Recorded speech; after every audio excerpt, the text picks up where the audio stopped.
오늘은 우리 메리 크리스마스, 예수님의 2023번째 생신입니다. 성경에는 예수님의 출생 기사가 여러 곳에 많이 나와 있는데, 그럼에도 불구하고 예수님의 탄생 일자가 나와 있지 않습니다. 그래서 사실은 성탄에 대해서는 여러 가지 설이 많이 있습니다. 그 말은 무슨 말인가 하니, 예수님의 정확한 출생 일자를 아무도 모른다는 것입니다.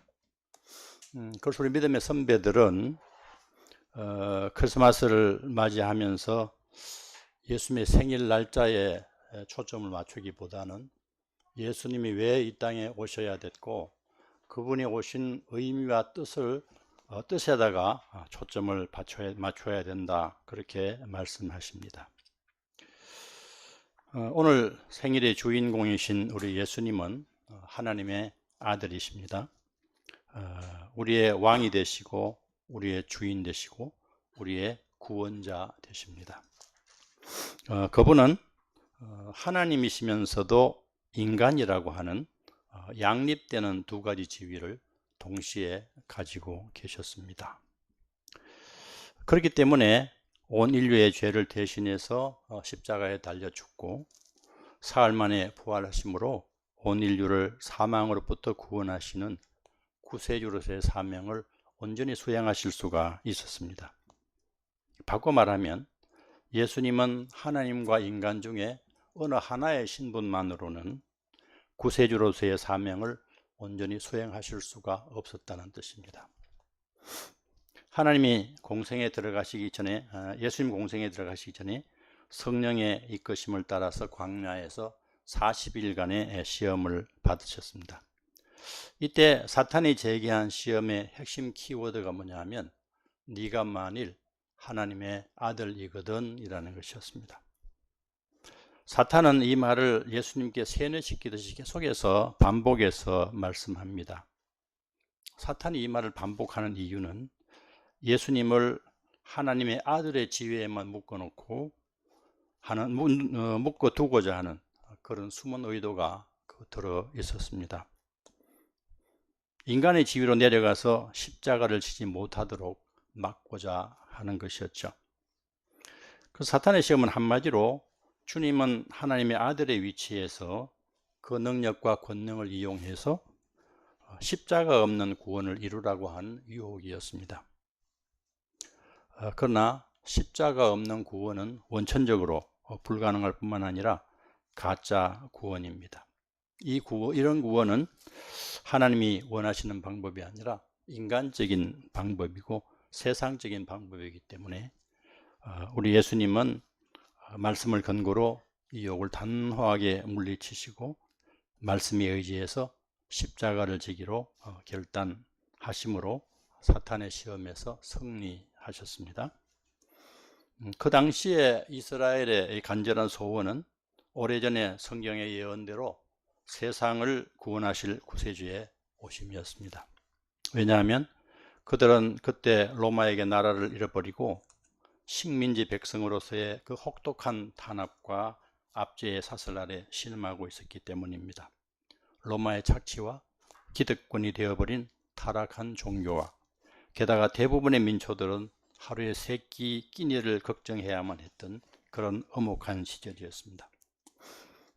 하나님의 선지자가 끊어진 지도 400년이 넘어서 이제 그 오랜 기간 동안 이스라엘은 하나님의 말씀을 공급받지 못하는, 그리하여 영혼은 피폐할 대로 피폐해져 있었습니다. 이제 그들이 가지고 있는 단 한 가지의 간절한 소원은 로마로부터의 해방, 나라의 독립이었습니다.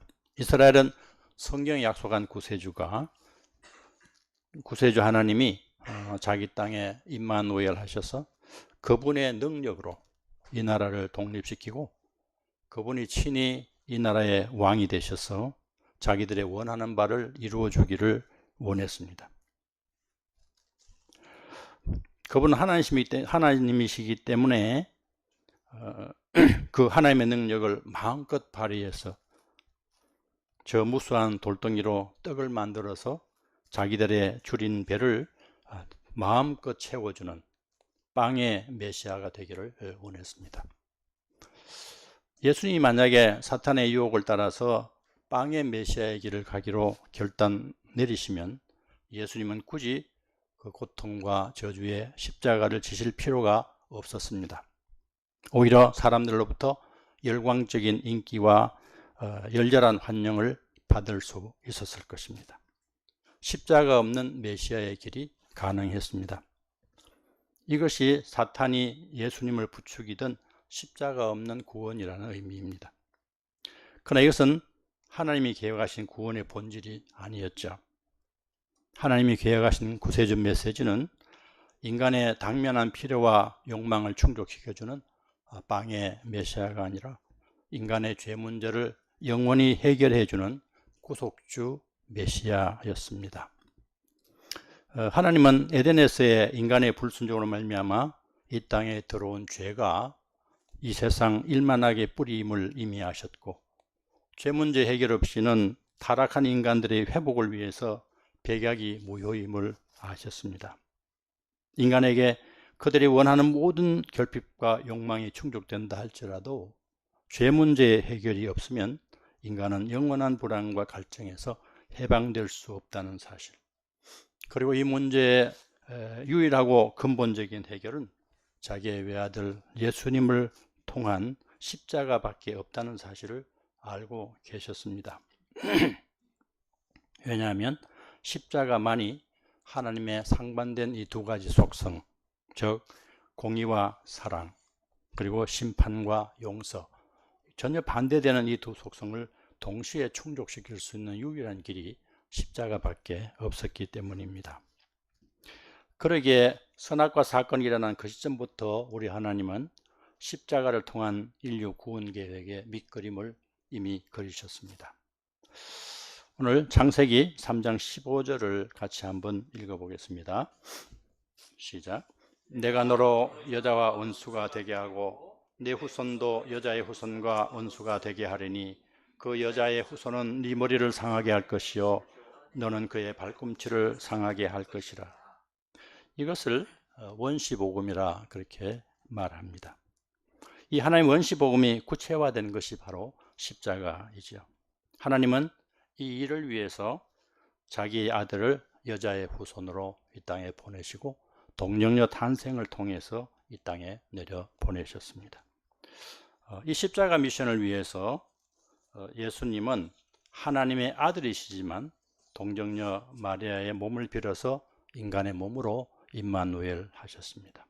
그리고 십자가에 죽으시고 사흘 만에 부활하신 것이죠.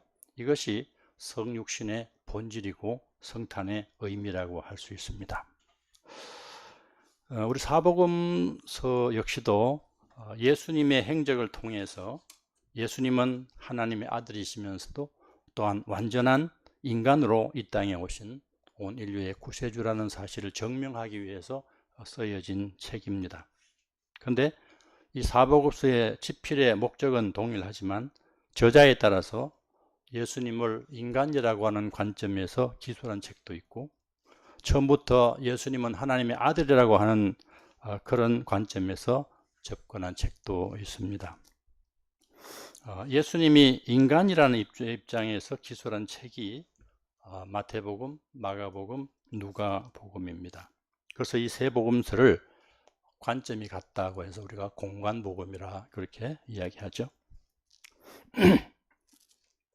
그런데 공관복음도 저자에 따라서 예수님을 어떤 분으로 이해하고 기록하는가 또 다 차이가 있습니다.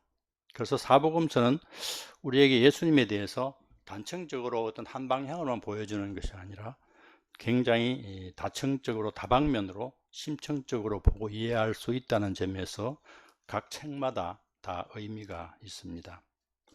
즉 마태는 예수님을 우리를 다스리는 왕이다 그렇게 봤고요. 마가는 예수님을 세상을 섬기는 종으로 오셨다 그렇게 봤습니다. 그리고 의사였던 누가는 예수님은 우리를 돌보시는 목자시다 그런 관점에서 이 예수님의 행적을 설명하고 해석해 줬어요. 그런데 요한은 이들 공간복음과는 완전히 그 관점을 달리하고 있습니다. 사도 요한은 처음부터 예수님은 태초로부터 말씀으로 계셨던 하나님이 육신을 입어서 이 땅에 오신 분, 하나님이라는 선언으로부터 이 복음서를 시작하고 있죠. 우리 요한복음 1장 1절을 같이 읽어보겠습니다. 태초에 말씀이 계시니라. 이 말씀이 하나님과 함께 계셨으니 이 말씀은 곧 하나님이시니라. 육신이 되신 말씀, 그분이 바로 예수님이다. 따라서 예수님은 곧 하나님이시다. 이렇게 선언을 하고 요한복음이 시작이 됩니다. 이에 따라서 예수님을 인간이라는 관점에서 기술하고 있는 공간복음서에는 상당히 많은 부분을 예수님의 탄생에 대해서 할애를 하고 있죠. 그런데 요한복음에는 예수님의 탄생 설화에 대해서 한마디도 기록되지 않는 이유가 바로 여기에 있습니다. 예수님 인간임을 전제로 그 행적을 기록한 공간복음의 입장에서는 출생이라는 것이 굉장히 중요합니다. 절대 기록에서 뺄 수 없는 사건이겠지만 예수님을 하나님이시라고 전제하고 있는 요한의 입장에서는 인간에게만 존재하는 탄생을 그렇게 중요하게 여기지 않았습니다. 그래서 공간복음은 예수님의 십자가 사건까지 마무리하고 난 다음에 이제 십자가 현장에서 예수님의 사형 집행을 직접 수행했던 로마 군인인 백부장의 입을 통해서 이렇게 결론을 맺습니다. 예수님은 진정 하나님의 아들이셨다. 우리 마가복음 15장 37절부터 39절을 같이 보겠습니다. 예수께서는 큰 소리를 지르시고 숨지셨다. 그때 성전 휘장이 위에서 아래까지 두 쪽으로 찢어졌다. 예수를 마주보고 서 있는 백부장이 예수께서 이같이 숨을 거두시는 보고 말하였다. 참으로 이분은 하나님의 아들이셨다. 누가와 마태도 같은 백부장의 입을 통해서 동일한 고백을 하고 있습니다. 인간이라는 관점에서 그 행적을 따라가 보니 인간으로서는 그런 일생을 살 수가 없다는 것이 결론에 도달한 공간복음 적자들은 그분은 참으로 하나님의 아들이심이 분명하다, 이렇게 결론을 내고 있는 것입니다. 그러나 이미 언급한 바와 같이 요한은 처음부터 예수님을 하나님의 아들로 육신이 되신 하나님이라는 전제를 가지고 그 행적을 따라서 명절을 하나씩 정매해가는 방식으로 요한복음을 기록합니다. 논리학적으로 보면 공간복음처럼 예수님의 여러 행적을 종합하여 결론을 제일 마지막에 내는 이런 서술 방식을 귀납법이라고 이야기하고요. 요한복음같이 결론을 미리 내고 행적을 따라서 명제를 정명해 나가는 이런 논리적인 방법을 연역법이라고 이야기합니다. 오늘 성탄의 주인이신 예수님은 참 인간이심과 동시에 참 하나님으로 이 땅에 오셔서 십자가를 통해서 우리의 구세주 되셨다는 것이 오늘 성탄의 의미가 되겠습니다.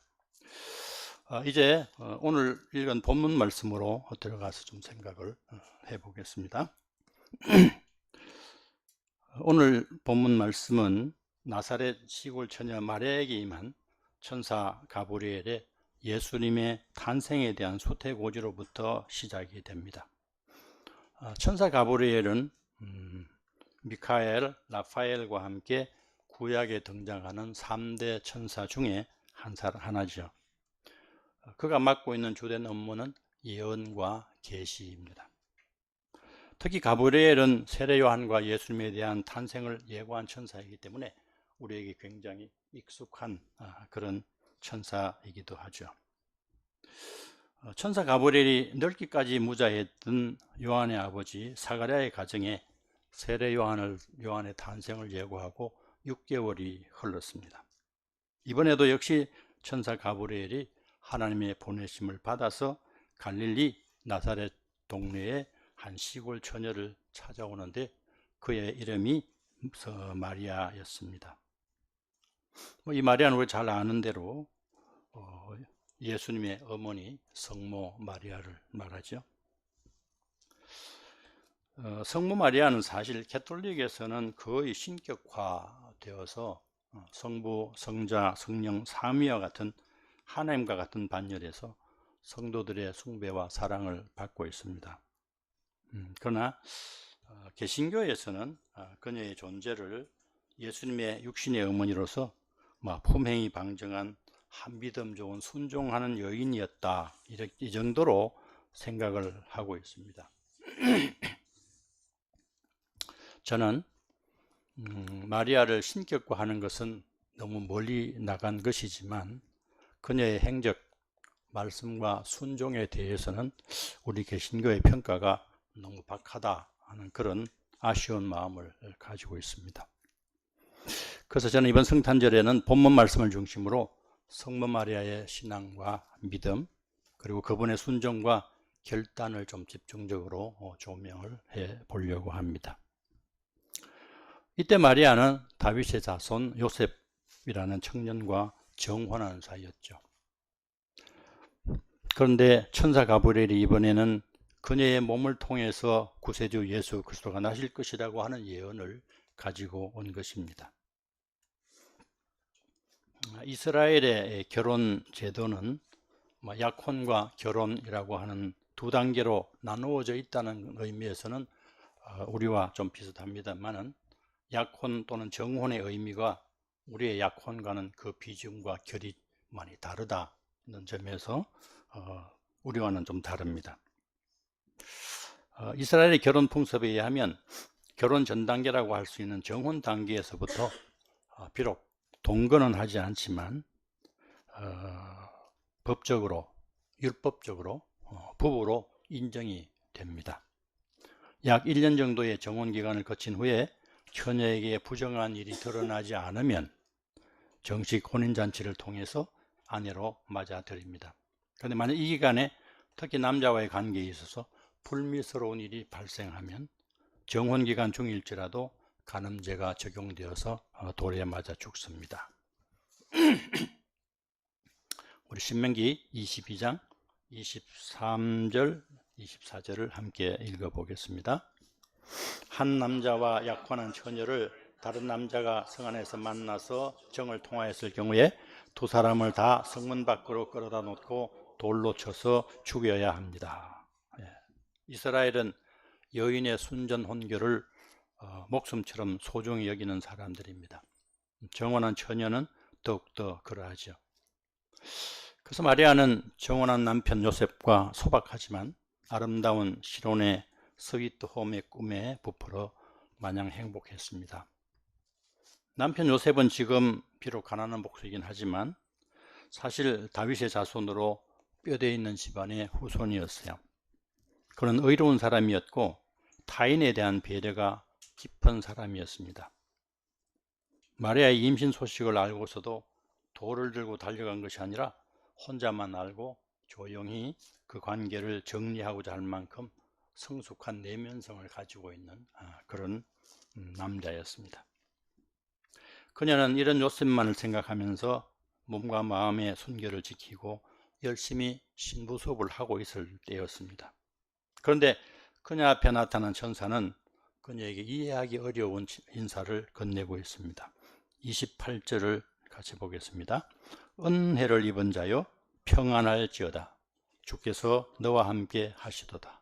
은혜를 입은 자여 평안할지어다. 주께서 너와 함께 하시도다. 이 말을 들은 마리아는 이 인사가 무슨 뜻인지 몰라서 몹시 당황해하고 놀랐지요.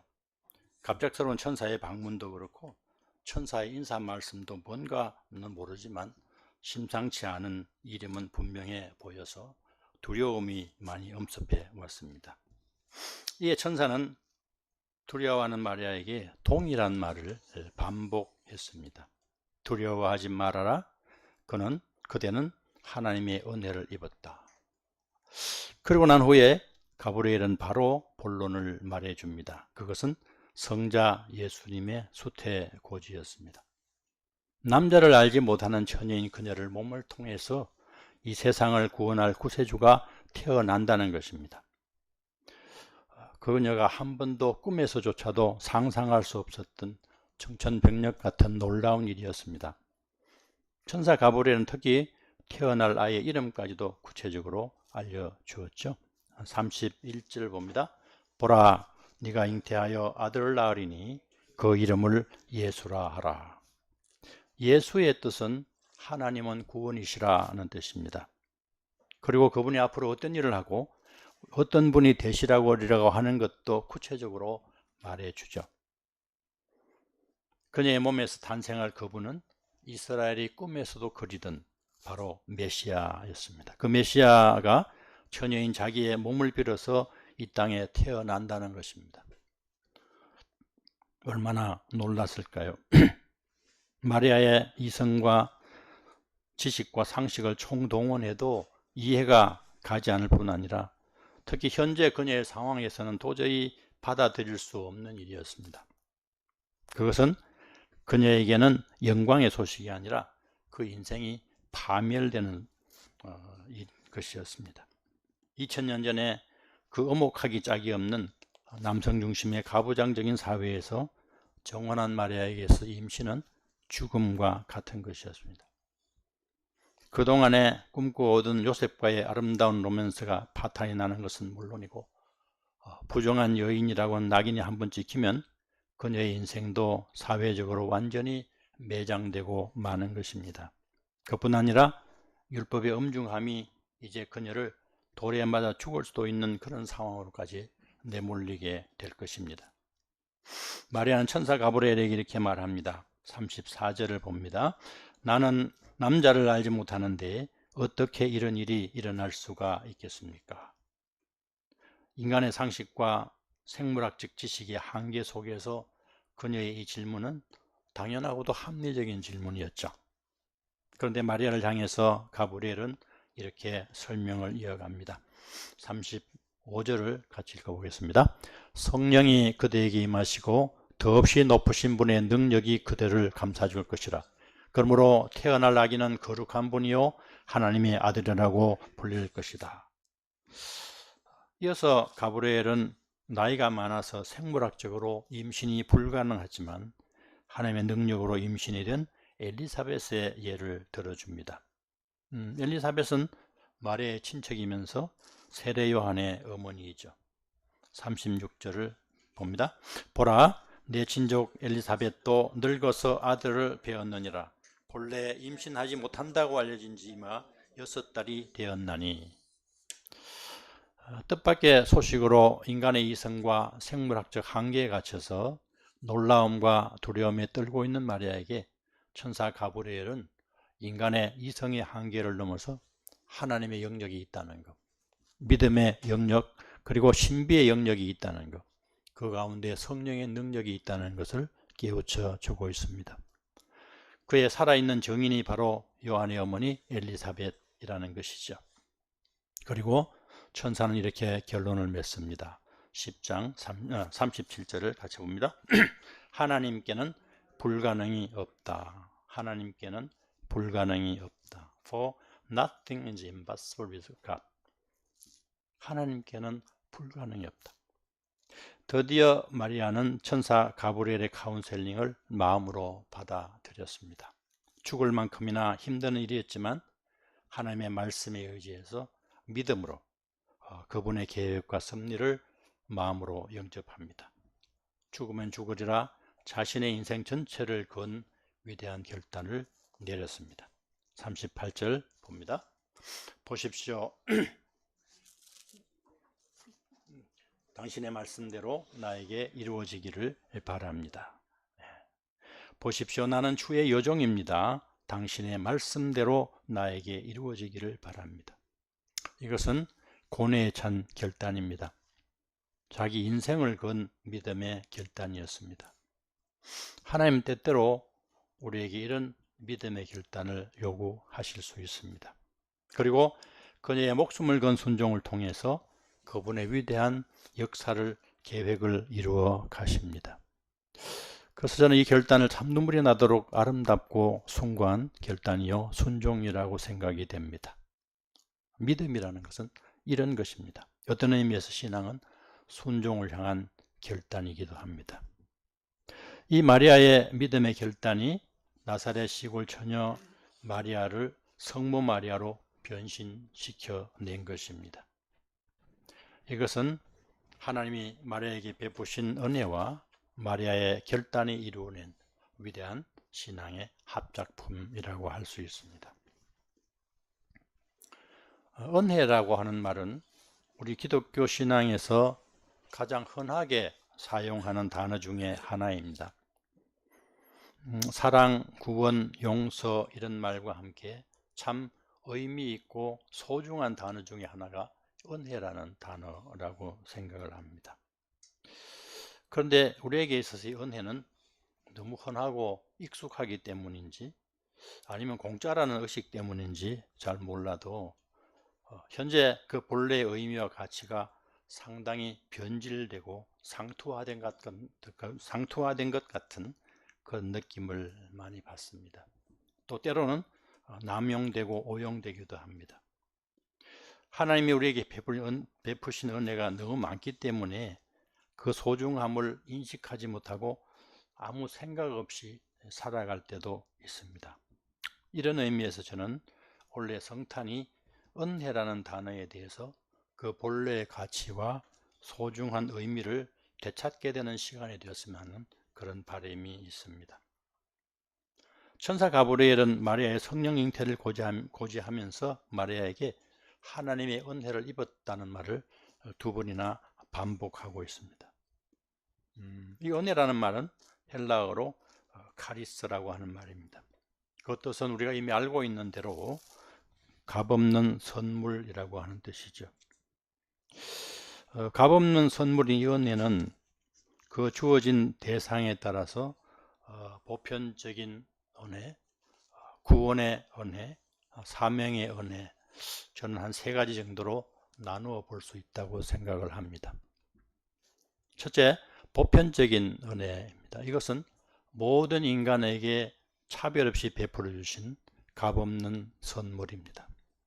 우리 하나님은 가장 소중하고 귀한 것들을 모두 우리에게 공짜로 값없이 주신 분입니다. 하나님 햇빛을 우리에게 값없이 제공해 주셨습니다. 공기는 한순간이라도 없으면 생명을 부재할 수 없는 소중한 것이지만 어느 누구도 우리 하나님께 돈을 지불하고 공기를 사다 마시는 사람이 없습니다. 봉이김선달은 대동강물도 팔아먹었다는데 하나님은 물도 원래는 공짜로 우리에게 주셨습니다. 아무리 많이 마셔도 공짜입니다. 더구나 하나님은 이런 소중하고 귀한 것들을 어떤 특정한 사람에게만 값없이 공급한 것이 아니라 이 세상 그 누구에게도 필요로 하는 모든 생명체에게 차별 없이 무상으로 공급해 주신 것입니다. 그래서 이런 것을 보편적인 은혜다 그렇게 말합니다. 우리에게 주신 생명도 그렇습니다. 우리에게 주시는 일상의 삶도 마찬가지입니다. 우리가 이 땅에 존재하는 그 자체가 하나님이 은혜요 값없이 주신 선물이죠. 그러나 이런 것을 당연한 것으로 받아들이고 생각할 때에 감사가 없어집니다. 감사하게도 우리에게 주어진 삶의 일상이 당연한 것이 아니라 그냥 당연히 주어지는 것이 아니라 하나님이 베푸신 은혜임을 우리는 지난 3년간의 코로나 세월을 통해서 깊이 깨닫게 해 주셨습니다. 그야말로 우리에게 주어진 삶과 일상 그 자체가 하나님의 값없는 선물임을 인식하고 살아가는 자에게 이 모든 것이 감사요 선물이 되는 것입니다.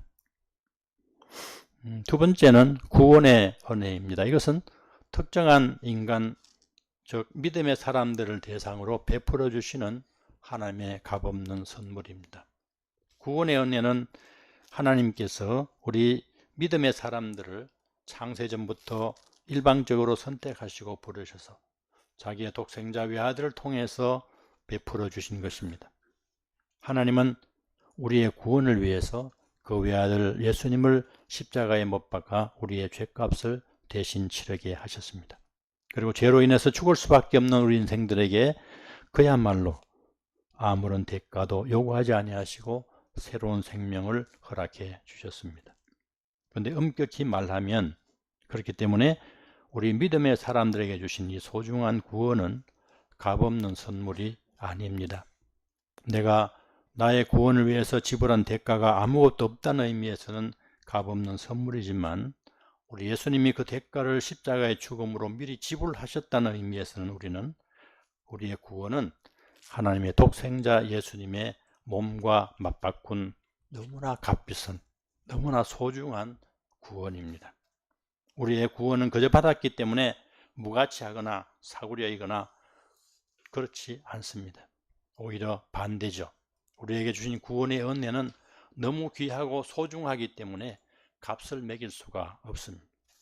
그리고 너무 비싸기 때문에 우리의 능력으로는 지불할 수조차도 없기 때문에 인간을 사랑하시는 하나님이 대신 지불하여 주신 것입니다. 그렇기 때문에 우리의 구원과 하나님의 용서와의 은혜는 절대로 소홀히 여기거나 가볍게 생각해서는 안 됩니다.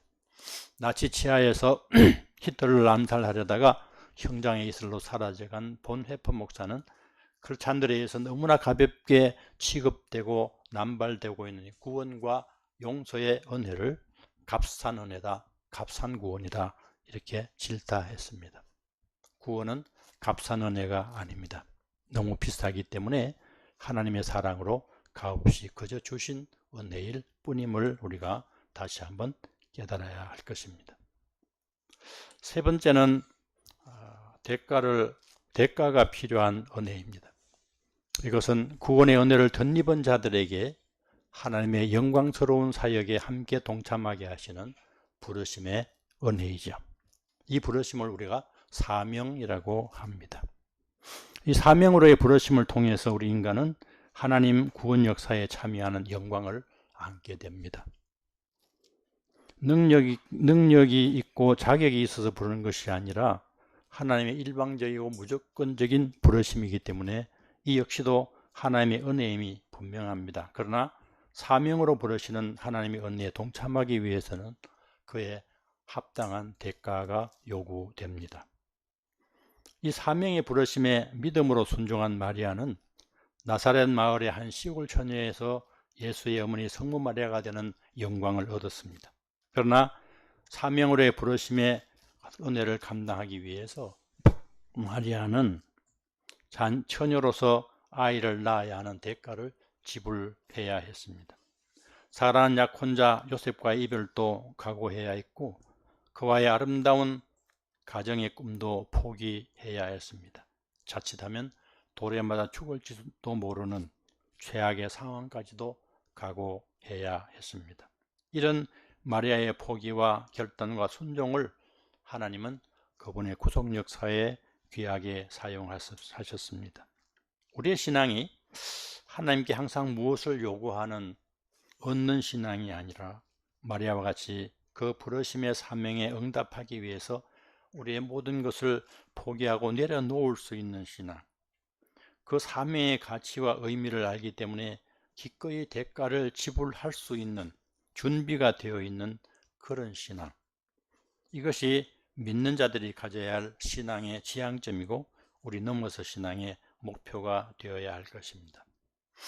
우리 2024년에는 값없는 구원의 은혜를 덧입은 믿음의 자녀로서 마리아와 같이 하나님의 사명으로의 부르심 앞에 순종함으로 하나님의 역사에 귀하게 쓰임받는 우리 넘어서 식구들이 되시기를 간절히 소원합니다. 1장 38절을 읽고 마치겠습니다. 시작. 주의 여종이 오니 말씀대로 내게 이루어지이다. 아멘.